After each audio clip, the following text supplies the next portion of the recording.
안녕하세요. 모빌리티 하이스토리 100강 온라인 강좌 시작하도록 하겠습니다.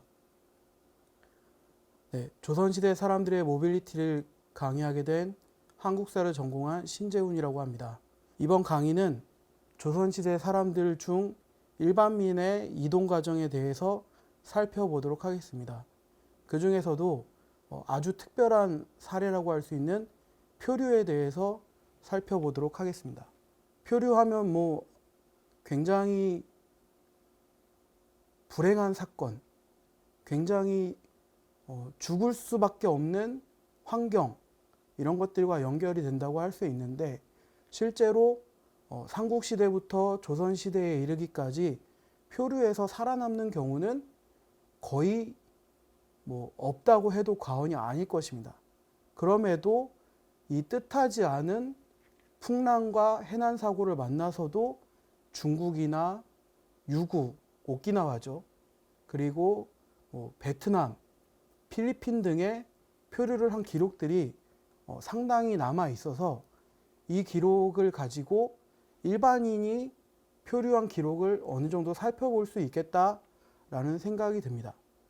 왜냐하면 조선시대 일반인의 이동은 거의 불가능한 것이었고, 전쟁 포로가 된다든지 불법적으로 월경을 한다든지 군역 및 부역에 동원된다든지 강제 이주된다든지 하는 아주 수동적인 그런 이주 형태밖에 없었기 때문에, 이 중에서 가장 기록도 있으면서 나름대로 좀 흥미로운 이야기를 제공할 수 있는 이동이 무엇일까를 생각해 볼 때 표류를 선택하지 않을 수 없었습니다. 그래서 표류에 대해 살펴보려고 하는데, 표류의 특징은 장기적인 이동이면서 또 능동적이진 않지만 가장 먼 거리로 이동한다는 점, 그리고 아주 새로운 세계에서 새로운 공간에서 새로운 사람들을 만난다는 점, 이런 점들이 조선시대 사람들의 모빌리티가 갖는 의미를 좀 더 확실하게 보여줄 수 있다고 생각해서 이 주제를 한번 정해 봤습니다. 그렇다면 표류의 역사는 어떻게 진행이 됐을까요? 고대에는 허왕옥이라든지 석탈해라든지 이런 이제 국가를 세우거나 국가를 세우는데 아주 중요한 역할을 했던 인물들의 설화가 있는데, 이들이 이제 해외에서 넘어온 인물들인데 주로 표류를 통해서 넘어오기도 했습니다. 조선술이 조금씩 발달하면서 백제나 고구려, 발해의 수군 능력이 발달을 했고, 그로 인해서 이제 중국과 한반도의 고대 국가들이 이제 교류를 하게 됩니다. 그 교류 과정에서 이제 점차 표류인들이 발생하게 되고, 그리고 고려 시대에 들어오면은 이제 아주 유명한 인물이죠. 정몽주 같은 인물도 사신으로 갔다가 표류를 당하기도 하고, 충수광 때는 일본인 100명이 표류를 해오기도 합니다. 그래서 이처럼 동아시아 앞바다는 중국, 또 조선, 일본, 그 외의 여러 국가들이 점점 해상교역이나 무역을 하게 되면서 표류인도 많이 발생하게 되는 그런 역사로 흘러가게 되는 상황을 알 수 있습니다.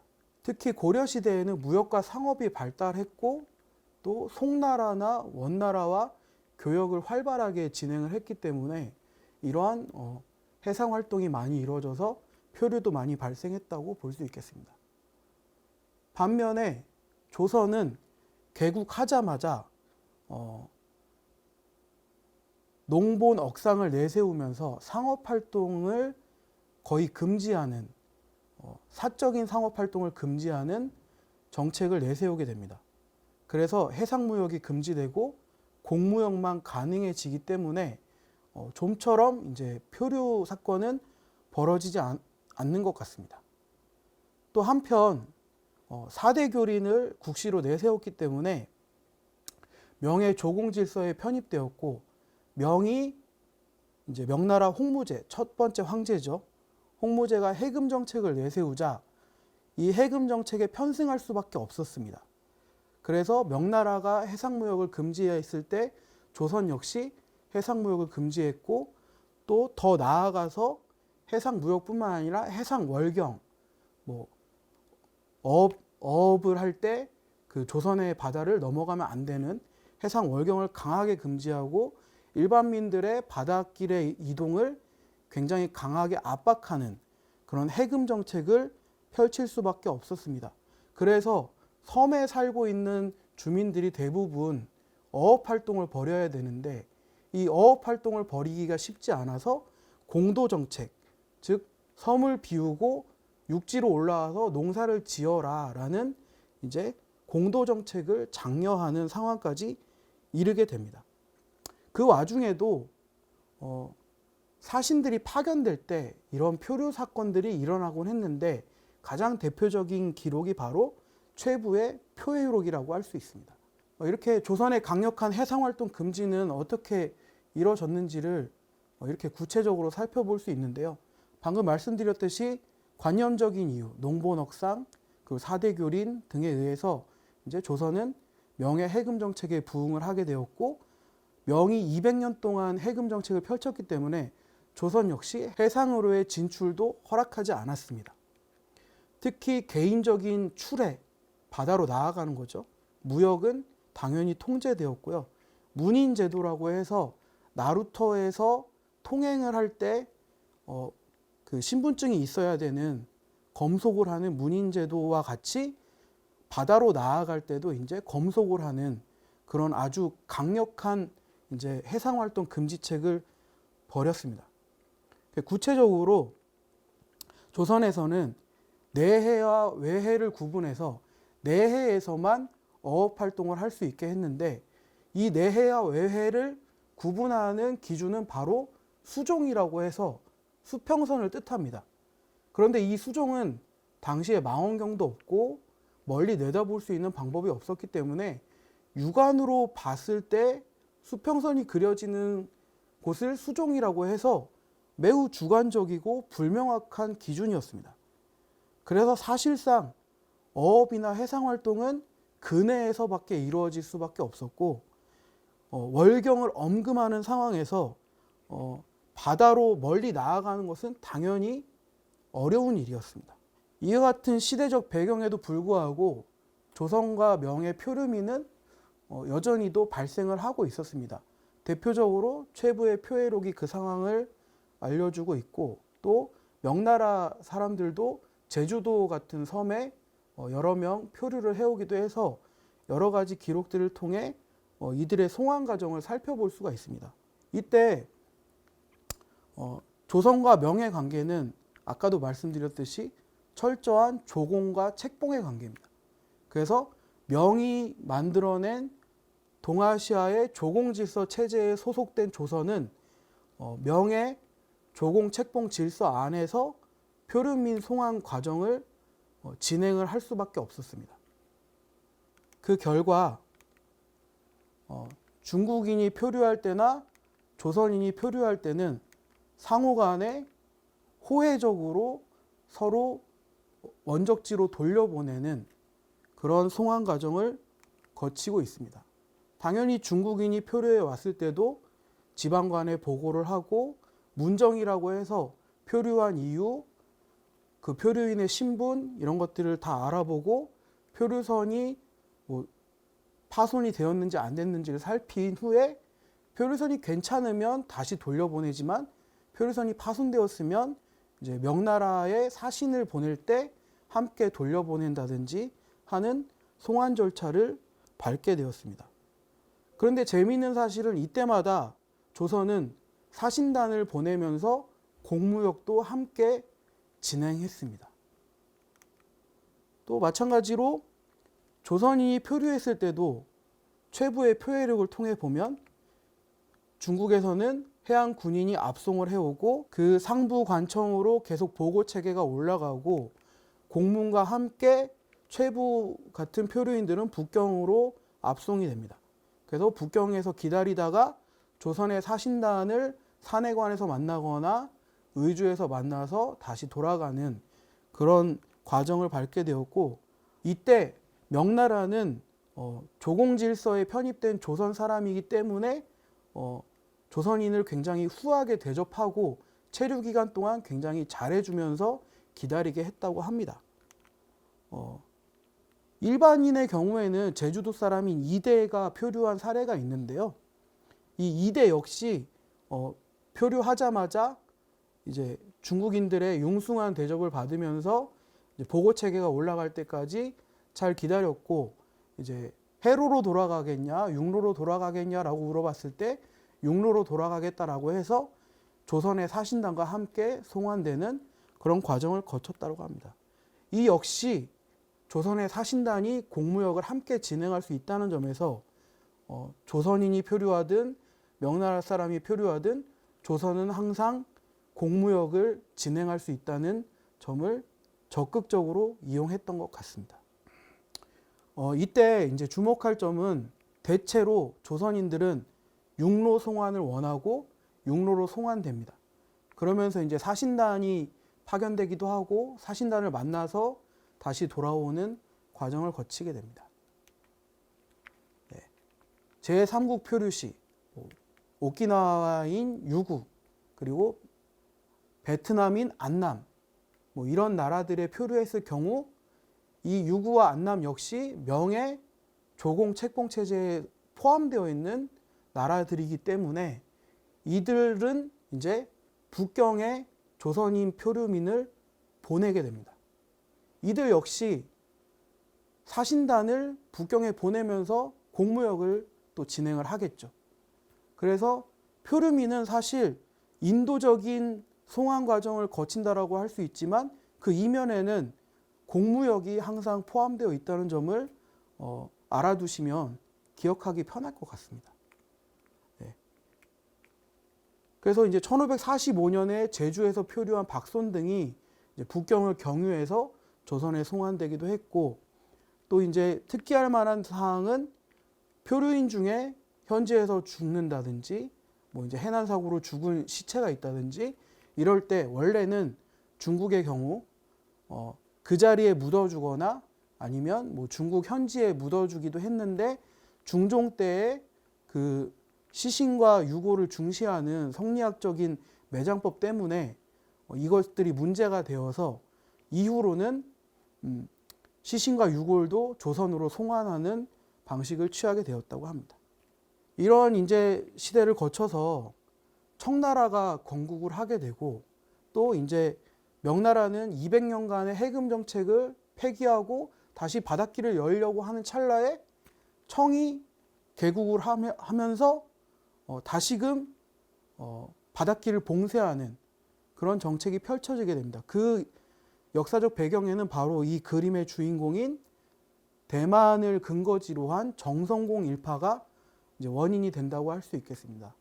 여기 보이는 것처럼 이제 병자호란 이후에 이제 친명파인 정성공에 대해서 조선은 이중적인 태도를 취했습니다. 그래서 한편으로는 청나라의 해금 정책에 편승해서 이들을 절대 받아주지 않고 이들을 몰아내는 방편을 취하는가 하면 이들과 은밀히 접촉해서 정보를 이끌어내갖고 본토의 상황을 알고 싶어하는 그런 모습을 보이기도 했는데, 결국에는 이제 이들이 해적질을 하고 또 조선의 공도에 공도의 임의로 점거하는 그런 상황들이 벌어지기 때문에 이들을 퇴치하는 방법을 점점 고안하는 방향으로 변화하게 됩니다. 그래서 공도에 주민들을 다시 이주시키거나 해상 방어진을 더 강하게 설치하는 그런 방향으로 정책을 펼치게 됩니다. 정약용은 이제 사대고래라고 하는 외교서를 저술하면서 거기에 해방고, 즉 바다를 방어하는 방법에 대한 고찰을 하면서 이제 그 중국인의 표류를 빙자한 월경을 경계하고 있습니다. 그래서 청이 실제로 빈번하게 월경을 하고 있는데, 이것은 아까도 말씀드린 것처럼 아주 애매하고 주관적인 수종이라고 하는 그 경계만 남아있지 실제로 정확한 경계가 없기 때문에 아주 우려되는 부분이라고 얘기하고 있습니다. 또 그 공도로 남겨진 이 섬들의 표류를 빙자한 중국 해적이라든지 청나라 상인이라든지 아까 나왔던 정성공의 잔존 세력이라든지 이런 사람들이 섬을 점유하고 자기네들 멋대로 섬의 이름을 짓고 그 부근에서 어업 활동과 해상 활동을 하고 있는 것들이 발견되자 정약용은 이 사례를 소개하면서 앞으로 이 섬이 큰 문제가 될 것이다라는 예견을 한 바 있습니다. 이 섬이 바로 이제 조선의 이름은 신도고 청의 이름은 장자도라고 하는 섬입니다. 나중에 이모군란 이후에 이제 조청 수륙 무역장정이라고 하는 불평등 경제조약을 맺게 되는데요. 이때 장자도를 점유하는 것이 바로 청의 조항 중에 하나였습니다. 이것을 정확하게 예견했다는 점에서 정약용이 얼마나 당시의 월경 문제나 표류 문제가 심각한지를 알고 있었다는 점을 보여준다고 할 수 있습니다. 그리고 이제 마지막으로 황당선 혹은 이양선이라고 하는 서양의 배라든지 아니면 중국에서 넘어오는 배라든지 이런 배들이 출몰을 하면서 점점 동아시아 앞바다를 어지럽히고 여러 가지 외교 문제가 발생하고 있다는 점을 이제 지적을 했고 또 해도 서름론을 제기하고 있는 상황들에 대해서도 얘기를 하고 있습니다. 하지만 이와 같은 여러 가지 방법에도 불구하고 정약용은 기본적으로 표류민 대응책이 변화해야 된다라고 생각을 했습니다. 그래서 사대고래 해방고는 물론이고 목민심서에서도 표류선이나 표류민들에 대한 대응이 기존의 소극적이고 방어적인 형태에서 바뀌어야 된다라고 생각을 했습니다. 고의 표류라든지 월경하는 그 표류선을 적발해내서 이 표류민 대응책을 바꾸는 것이 이제 중국과 조선 또는 서구와 조선 사이에서 발생하는 여러 가지 외교 문제들을 해결하는 발판이 될 수 있을 것이라고 생각했다고 할 수 있습니다. 벨테브레라든지 하멜과 같은 표류인들이 제주도에 표류하게 되면서 이들이 이제 서구의 상황을 알리기도 하고 중국과 일본의 상황을 알리기도 하면서 이들 역시 또 조선에 대해서 알게 되는 그런 상호작용을 하게 되었는데 벨테브레가 먼저 와서 정착을 하게 되었고 벨테브레는 실제로 결혼도 하고 자식도 낳고 또 이제 나중에 하멜이 왔을 때 벨테브레를 만났는데 벨테브레가 하멜이 하는 네덜란드어를 못 알아들을 정도로 조선에 너무 정착을 한 그런 상태였다라고 합니다. 그러다 그 반면에 하멜은 조선에서 나름대로 13년 동안 살아왔지만 계속적인 불만을 가지고 있다가 최초로 유배형에 처해지기도 해서 영암과 순천에서 유배를 살다가 결국 탈출을 하게 됩니다. 그래서 이제 이 생활을 기록한 것이 바로 하멜 표류기입니다. 그래서 이 하멜 표류기를 가지고 문학 작품으로 생각하는 사람도 있지만 실제로 내용을 들여다보면 사실 보고서에 가까운 그런 내용이라고 할 수 있고 사실 하멜은 조선에 대해서 좋은 점도 얘기하고 정확하게 지적한 부분도 있지만 잘 몰라서 이상하게 얘기한 부분도 있고 또 조선에 대한 악감정을 드러낸 부분도 있어서 읽을 때 조금 조심해야 될 부분도 없지 않아 있다고 할 수 있습니다. 예.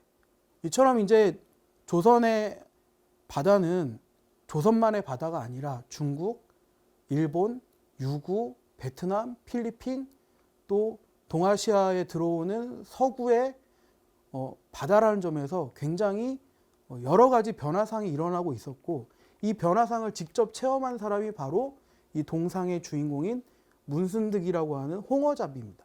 문순득의 표류 과정은 이렇게 진행이 되는데요. 재밌는 사실은 이제 굉장히 불운하다라고도 할 수 있지만 두 번이나 표류를 한 번 표류하기도 힘든데 두 번이나 표류한 게 불운하다라고 할 수도 있지만 어떻게 보면 지독하게 운이 좋다라고도 할 수 있는 것이죠. 왜냐하면 두 번 다 살아남았기 때문에. 그리고 조선인 특히 흑산도나 우이도에 거주하는 일반인이 이렇게 외국을 나가볼 수 있는 기회는 거의 0%에 수렴한다고 할 수 있는데 이 사람은 굉장히 특별한 경험을 했던 것이죠. 특히 유구에 먼저 표류를 하게 되는데 대접이 굉장히 융숭했다고 합니다. 이후에도 이제 유구 관원들이 함께 무역선을 타고 이제 중국으로 이동을 하게 되는데 이때 다시 표류를 하게 되죠. 표류했을 때 여송, 그러니까 필리핀이죠. 필리핀의 루손 섬에 도착을 하는데 여기서 이제 함께 표류해온 중국인들과 그 화교라고 하죠. 화교들의 집에 거주를 하게 되는데 이때 유구 관리들이 모든 비용을 대줬다라고 합니다. 왜냐하면 나중에 북경에서 책을 잡히지 않기 위해서 이 표류민들을 우리가 이만큼 대접해줬다라고 해야 되니까 모든 비용을 대준다는 사실을 문순득은 잘 몰랐던 것 같습니다. 그렇지만 중국인들은 알고 있었죠. 이에 질린 이제 유구 관원들이 문순득과 중국인 일행들을 버려두고 가버립니다. 그래서 어떻게 돌아가지 하는 상황에서 이 사람은 이제 조선의 그 특유의 조선인의 특유의 생활력으로 땔감도 베고 뭐 나무도 팔고 뭐 물건도 팔고 선교사들의 도움도 받고 해갖고 여비를 마련해서 이제는 직접 그 오문으로 이동을 하게 됩니다. 그 오문은 이제 지금의 홍콩 마카오인데요. 마카오는 포르투갈 거류지라서 이 오문으로 가니까 포르투갈 총독이 이 사람은 조선인이지만 중국의 조공체제에 속한 나라 사람이네 이러면서 초대를 합니다. 그래서 융숭하게 대접을 받고 대기하고 있다가 중국에서 이제 송환 절차를 밟아라 해서 이제 중국의 송환 절차를 밟게 되는 이렇게 동아시아 바다에서의 표류는 일반민이 여러 나라를 경험하고 여러 환경 또 절대 이동할 수 없는 그 상황을 극복하고 새로운 환경을 접하고 새로운 경험을 한다는 점에서도 아주 특별한 일이었지만 명나라, 청나라 그리고 조선, 뭐 일본 등의 여러 나라들 사이에 펼쳐져 있는 바다였기 때문에 조공질서 체제와 궤를 같이 할 수밖에 없다는 사실을 알 수 있었고요. 또 이러한 이제 조공질서, 국제질서가 표류민의 송환 정책 그리고 무역 관계 이런 것들로 이어지고 또 고위 표류나 국제적인 외교 관계에 있어서 문제가 되는 월경이라든지 하는 문제들도 이러한 표류와 함께 발생하고 있다는 점에서 주목할 만한 사안이라고 할 수 있습니다. 특히 19세기 동아시아의 영토 분쟁을 이 표류를 통해서 예견하고 있는 정약용의 성견지명은 대단하다고 할 수 있고 또 문순득의 체험을 통해서 19세기 동아시아 바다가 어떻게 변화하고 있고 그 동아시아 질서를 이제 체험하고 돌아온 문순득의 이야기를 왜 조선 정부는 주목하지 않았을까라는 아쉬움도 남는 그런 내용이라고 할 수 있겠습니다. 강의 들어주셔서 감사합니다.